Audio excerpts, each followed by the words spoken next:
తెలంగాణలో కని విని ఎరుగని అద్భుతం వరంగల్లో జరిగింది. ఒక కోతి హనుమాన్ విగ్రహం దగ్గర కూర్చుని ప్రసాదం తింది. స్థానిక హనుమాన్ ఆలయంలో ఈ ఘటన జరిగింది. పర్వదినాల్లో హోమాలు ఇక్కడ నిర్వహించడం పరిపాటి. ఇదంతా ఒక ఎత్తైతే ఆ మధ్య ఒక సంఘటన జరిగింది. శ్రీరామనవమి నేపథ్యంలో దీన్ని జనం ఇంకా మర్చిపోవడం లేదు. ఇక్కడ ఎవరూ ఊహించిన విధంగా ఒకరోజు ఒక కోతి నేరుగా ఆలయంలోకి వెళ్లి హనుమాన్ విగ్రహం దగ్గర చేరింది. అనంతరం తీర్థ ప్రసాదాలు స్వీకరించిన జనాన్ని షాక్ చేసింది. స్వయంగా ఆ హనుమంతుడే వచ్చాడని భక్తులు భావించారు. ఒక రకంగా హనుమంతుడు విశ్వరూపం చూపిన స్థలంగా ఇది మారింది.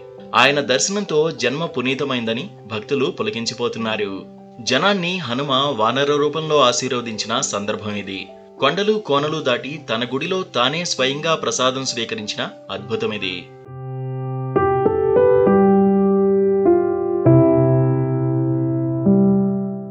ఇలాంటి దర్శన సమయంలో ఆంజనేయ స్వామికి ఆకుపూజ చేయాలని ఆధ్యాత్మికవేత్తలు చెబుతున్నారు. తమలపాకులతో పూజించిన వారందరికీ సకల శుభాలు, ఆయురారోగ్యాలు కలుగుతాయని అనడంలో ఎటువంటి సందేహము అక్కర్లేదు. స్వామివారు ఎక్కువగా తమలపాకు తోటల్లోనూ, కదలీవనం అనే అరటి తోటల్లోనూ విహరిస్తారు.